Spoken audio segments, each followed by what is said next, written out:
প্রথম কথা হচ্ছে শওকত মোল্লাদের মতো চুনোপটি নেতার কথা আমি পাত্তা দিই না। আমার লড়াই সরাসরি মমতা ব্যানার্জির বিরুদ্ধে, আমার লড়াই সরাসরি শুভেন্দু অধিকারীদের বিরুদ্ধে। যে শওকত মোল্লা যে পদে আছে সেই পদের নেতা তৃণমূলে অন্তত 200-400 আছে। সুতরাং ওই চুনোপটির কথা শুনে আমাকে হই হই করতে হবে এ ধরনের ব্যাপার নয়। প্রসঙ্গ যখন এসছে একটা কথা বলবো, আমাকে হারাবার উনি অত কেন মনে বাসনা। আমার লড়াইটা কার পক্ষে? আমার লড়াইটা দলিতের পক্ষ নেই, আমার লড়াইয়ে আদিবাসীর পক্ষ থাকে, আমার লড়াইয়ে পিছিয়ে বর্গের মুসলমানদের হয়ে কথা বলে, আমার লড়াইয়ে 26,000 যে চাকরি বাতিল হয়েছে, বৈধ পন্থায় যারা চাকরি পেয়েছে তাদের চাকরি ফিরিয়ে দেওয়ার লড়াই, আমার লড়াইটা হচ্ছে অভয়ার বিচার পাওয়ার লড়াই, আমার লড়াইটা হচ্ছে পরিযায়ী শ্রমিকদের সাথে থাকা লড়াই। আমাকে হারানোর জন্য এত উঠে পড়ে লেগেছে কেন? একবারের জন্য শুভেন্দু অধিকারী নাম নিচ্ছে না কেন? যে শুভেন্দু অধিকারী রাত দিন হিন্দু মুসলমানের মধ্যে বিভেদ তৈরি হয়ে যাবে এ কথা বলে বেড়াচ্ছে, তাকে হারাবার চিন্তা ভাবনা নিচ্ছে না কেন বা বলছে না কেন?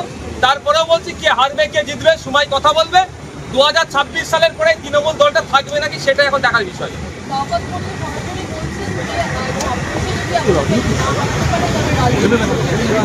উনি অনেক কথা বলেছিলেন মমতা ব্যানার্জি সম্পর্কে, যখন তিনি সিপিএম এ ছিলেন অনেক গল্প শুনিয়েছিলেন।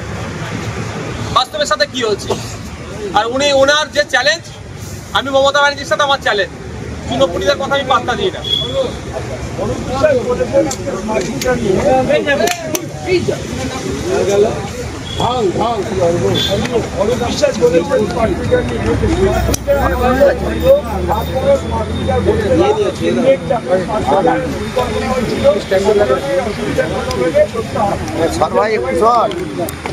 পাবলিকের চাপে, পাবলিকের প্রেসারে পড়ে অর্ডারটাকে কেন্দ্র সরকারের বিভিন্ন প্রজেক্টের কথা বললেও জন ওষুধ যে সেন্ট্রাল গভর্নমেন্টের যে ঔষধের যে মেডিকেল শপের যে ফ্যাসিলিটিস দিচ্ছে আমাদের ওয়েস্ট বেঙ্গলে ইমপ্লিমেন্ট হতে দিচ্ছে না। যেমন 700 সাথী কার্ড আমাদের রাজ্যে আছে, সেন্ট্রাল গভর্নমেন্টেরও তাদের আয়ুষ্মান ভারত আছে, আমাদের রাজ্যে ইমপ্লিমেন্ট হতে দিচ্ছে না এই কার্ড। আর উনি আবার বলছেন কেন্দ্রের চাপে নাকি স্মার্ট মিটার। কোনো মতেই আমাদের রাজ্যে স্মার্ট মিটার আমরা বসতে দেব না। পাবলিক রাস্তায় নেমেছে, প্রতিবাদ করেছে, ভয় পেয়েছে, ওই জন্য হয়তো সাময়িকের জন্য তিনি বন্ধ রেখেছেন। কোনো মতেই আমরা আমাদের রাজ্যটা বসতে দেব না, গরিব মানুষকে শোষণ করতে দেব না।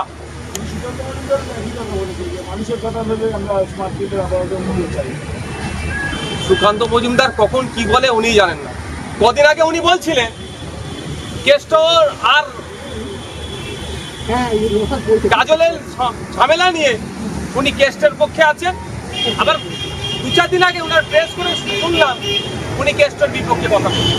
সুতরাং সুকান্ত বাবুর কখন কি বলেন উনি ঠিকঠাক জানেন না, ওনার কথা উত্তর দেওয়া প্রয়োজন বোধ করছি। বাড়ি হোক কিংবা অফিস, কিচেন হোক কিংবা বাথরুম, সবকিছুই মনের মতো করে সাজাতে আজই আসুন আল আমিন মার্বেল হাউস। এখানে নামি দামি এবং গুণগত সম্পন্ন মানের টাইলস, মার্বেল এবং গ্রানাইটে রয়েছে প্রচুর সম্ভার। আমাদের ঠিকানা আল আমিন মার্বেল হাউস, গ্রাম মুকুন্দপুর, পোস্ট মশাট, জেলা হুগলি, পিনকোড 712701। আমাদের কন্ট্যাক্ট নাম্বার 7319093272, এছাড়া 7063845499।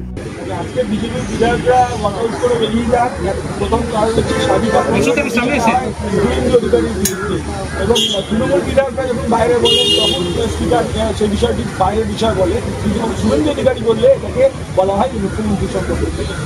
গতকাল লিডার অফ অপোজিশন আমাদের সেনাদের বীরত্ব নিয়ে যে রেজুলেশন এসেছে সের উপরে বলতে বলতে 4 জন বিধায়কের কথা উল্লেখ করছিলেন।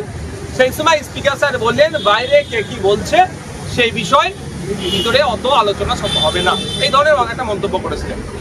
আজকে যখন লিডার অফ অপোজিশনের বিরুদ্ধে স্বাধিকার ভঙ্গে নোটিশ এসেছে, সেই সময় অপোজিশন চিফ হুইপ এই বিষয়টাকে আবার বলেন তিনি যে এইটা তো আমাদের উনি ওনার পক্ষ থেকে বলছেন তাদের নেতা যখন এটা বাইরে বলেছে তাহলে এখানে চর্চা হবে কেন, এই নিয়ে একটা আলোচনা তর্ক বিতর্ক হচ্ছিল, অনেক চিৎকার চেঁচামেচি হচ্ছিল।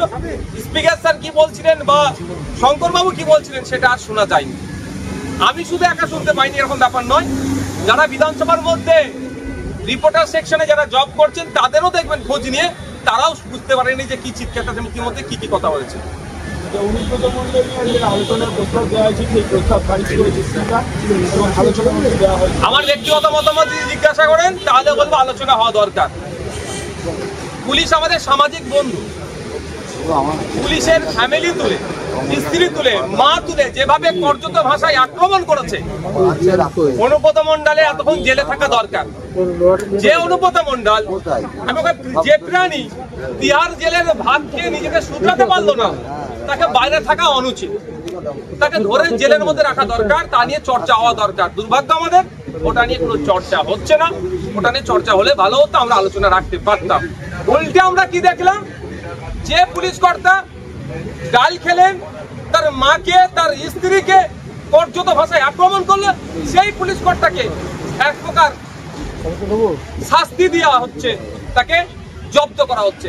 যেদিন প্রথম এই কল রেকর্ডটা ভাইরাল হয়েছে, আমি আমার সহপাঠীদেরকে এটা বলেছিলাম, আমার মাথায় এসেছিল যে মমতা ব্যানার্জি অনুব্রত মণ্ডলকে বলেছিল বীরের আখ্যা দিয়ে তাকে জেল থেকে যখন মুক্তি হবে তাকে নিয়ে আসবো, সেই অনুব্রত মণ্ডলের কল রেকর্ড ভাইরাল করেছে। এর সাহস কত, এটাকে কিন্তু ছেড়ে কথা বলবে না, আর সেটা বুঝে যাচ্ছে। তবে একটা কথা বলবো মিডিয়ার মাধ্যমে আমি পুলিশ কর্তাদের কাছে, যে এটা কিন্তু আপনাদেরই পাপের ফল ভোগ করতে হচ্ছে।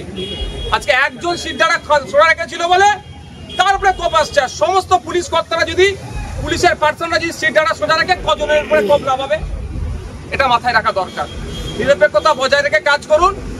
আজকে দেখুন দুর্ভাগ্য আমাদের, এত বড় গালাগালি দিল, পুলিশদের অপমান করলো, সিভিলিয়ান রাস্তায় নামতে দেখেছেন আপনারা? দেখেননি কেন? ডাক্তারের উপর আক্রমণ হলে সাধারণ মানুষ রাস্তায় নেমে প্রতিবাদ করে, টিচারের উপর আক্রমণ হলে সাধারণ মানুষ রাস্তায় নেমে প্রতিবাদ করে, আর একটা পুলিশের উপর আক্রমণ হলো সাধারণ মানুষ কিন্তু রাস্তায় নামলো না। পুলিশের নিরপেক্ষতা নিয়ে পুলিশের প্রতি সাধারণ মানুষের কি মানে বিরূপ চিন্তা ভাবনা তৈরি হচ্ছে, এটাও কিন্তু পুলিশ বন্ধুদেরকে ভাবতে হবে। পুলিশকে আমরা আমাদের কোনোদিন শত্রু ভাবি না, আমাদের সামাজিক বন্ধু ভাবি তাদেরকে। তা পুলিশদেরকেও তার যে দায়বদ্ধতা আছে সেটাও পালন করতে হবে। কিচ্ছু হবে না, ওসব রিপোর্ট করলে ঘোড়ার ডিম হবে।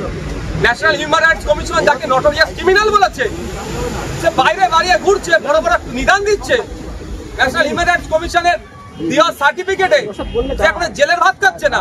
আর ওই রকম কত কমিশন আসলো গেল পশ্চিমবাংলাতে, ওই তৃণমূলকে এখন সমালোচনা হচ্ছে। বিজেপি, আমার মনে হয় বিজেপি পাঠাচ্ছে ড্যামেজ কন্ট্রোল করার জন্য।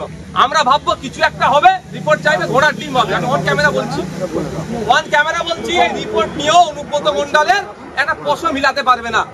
কারণ এই অনুব্রত মণ্ডলের নেত্রীর সাথে তৃণমূলের যে নেত্রী, তার সাথে বিজেপির সুসম্পর্ক আছে।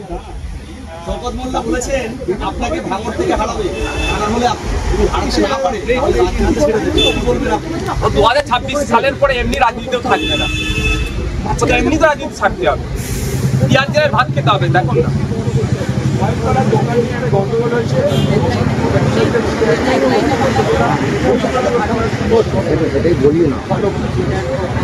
হ্যাঁ বলুন, আমাদের কিছু হবে না, ওকে বল হয়ে যাবে, কিচ্ছু হবে না। আর বললে দেখুন কি হচ্ছে বিস্তারিত আমি জানিনি, তবে একটা কথা আমি বলবো যে সাধারণ মানুষ কেউ আইন হাতে তুলে নেবেন না।